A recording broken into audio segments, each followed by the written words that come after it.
नमस्कार विद्यार्थी मित्रांनो. आज मी तुमच्यासोबत ॲडमिशन संबंधात होणाऱ्या फ्रॉडबद्दल बोलणार. परंतु त्याआधी ॲडमिशन प्रोसेस नेमकी कशी होते याबद्दल तुम्हाला माहिती असली पाहिजे. ॲडमिशन प्रोसेस ही 2 पद्धतीनेच होते. सगळ्यात पहिली पद्धत जी शासनाने ठरवलेली आहे, म्हणजे ज्याला आपण सेंट्रलाइज्ड ॲडमिशन प्रोसेस असं म्हणतो.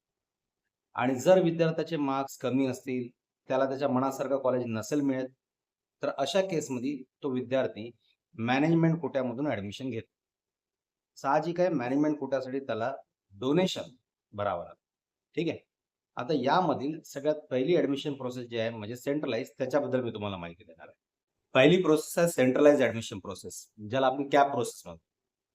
कॅप प्रोसेसचे टप्पे असे आहेत, ज्या विद्यार्थ्याला इंजिनिअरिंग, फार्मसीमध्ये ॲडमिशन घ्यायची आहे, त्याला सगळ्यात आधी सेंट्रलाइज्ड ॲडमिशन प्रोसेसमध्ये ऑनलाईन रजिस्ट्रेशन करायचं असतं. ऑनलाईन रजिस्ट्रेशन नंतर नेक्स्ट स्टेप असते ते डॉक्युमेंट व्हेरिफिकेशन. त्यानंतरच्या स्टेपमध्ये विद्यार्थ्याचे मेरिट नंबर येतात. म्हणजे महाराष्ट्रामध्ये त्याचा कितवा नंबर आहे, त्याच्या कॅटेगरीमधून त्याचा कितवा नंबर आहे, हे सगळं. त्यानंतर विद्यार्थ्याला भरायचा असतो राउंड 1चा ऑप्शन फॉर्म. ऑप्शन फॉर्म म्हणजे नेमकं काय?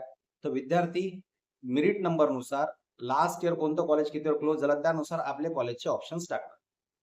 या ऑप्शनमधून त्याला एखादी कॉलेज अलॉट होणार किंवा जर त्याच्या मार्कात बसत असेल तर त्याला कॉलेज अलॉट होणार किंवा अलॉट होणार सुद्धा नाही. सपोज विद्यार्थ्याला एखादी कॉलेज अलॉट झालं आणि त्याने तिथे आपली पसंती दाखवली तर तिथे ॲडमिशन घेणार. सपोज विद्यार्थ्याला नेक्स्ट राउंडमध्ये जायचं आहे, तो त्याला बेटरमेंट करून नेक्स्ट राउंडमध्ये जाऊ शकतो. अशा 3 राउंड पर्यंतची ही प्रोसेस आहे. ही पहिली प्रोसेस आहे ज्याला आपण म्हणू कॅप प्रोसेस. दुसरी प्रोसेस आहे मॅनेजमेंट. एखाद्या विद्यार्थ्याचे मार्क्स कमी आहे आणि त्याला चांगल्या कॉलेजमध्ये जर ॲडमिशन घ्यायची असेल, तर साहजिक गोष्ट आहे त्याला कॅप प्रोसेस थ्रू तर कॉलेज मिळणार नाही. मग असे विद्यार्थी डोनेशन देऊन म्हणजे ओपनची फी भरून, ओपन कॅटेगरीची फी भरून आणि डोनेशन देऊन त्या कॉलेजमध्ये ॲडमिशन घेऊ शकतात. ठीक आहे. आता आपण बोलणार आहे विद्यार्थी मित्रांनो फ्रॉडबद्दल. मी तुम्हाला आताच दोन्ही प्रोसेस समजून सांगितल्या. मला जर कुठेही ॲडमिशन घ्यायची असेल, तर मी कॅप थ्रू किंवा डोनेशन या थ्रू घेऊ शकतो. आता बऱ्याच काही दिवसात तुम्हाला फोन येत असतील आणि म्हणत असतील, की आम्ही या कॉलेजमधून बोलतोय किंवा त्या कॉलेजमधून बोलतोय.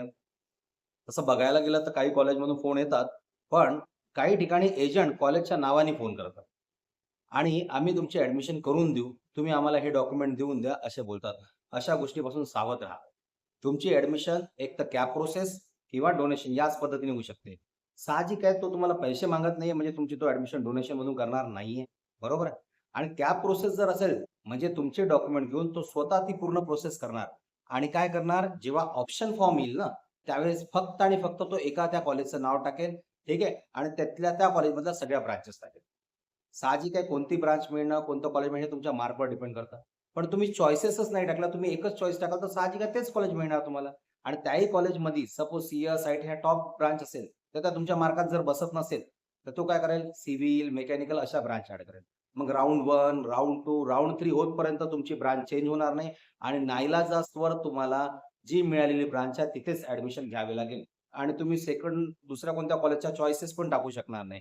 म्हणून तुमची ॲडमिशन प्रोसेस ही तुमच्या डोळ्यासमोर ऑनलाईन करून घ्या. जर तुम्हाला काही मदत लागत असेल, तर आम्ही कानगावकर कोचिंग आणि काउन्सिलिंग सेंटर नेहमी तुमच्या मदतीस तयार आहोत. पण कोणत्याही अनोळखी माणसाकडे तुमचे ओरिजिनल डॉक्युमेंट देऊ नका आणि त्यांच्याकडून तुमची ॲडमिशन प्रोसेस करू नका. तुम्ही कानगावकर कोचिंग आणि काउन्सिलिंग सेंटरला भेट द्या. आम्ही ट्रान्सपरन्सीने तुमची पूर्ण ॲडमिशन प्रोसेस तुमच्या डोळ्यासमोर कंडक्ट करून देऊ. कोणतीही तुम्हाला अडचणी असेल त्याचं समाधान आम्ही करून देऊ आणि पूर्ण प्रोसेस व्यवस्थितपणे समजावून सांगू. तुम्हाला मॅनेजमेंटमधून ॲडमिशन घ्यायची असेल त्याच्यासाठी पण ट्रान्सपरंट गाईडन्स आम्ही करू. धन्यवाद.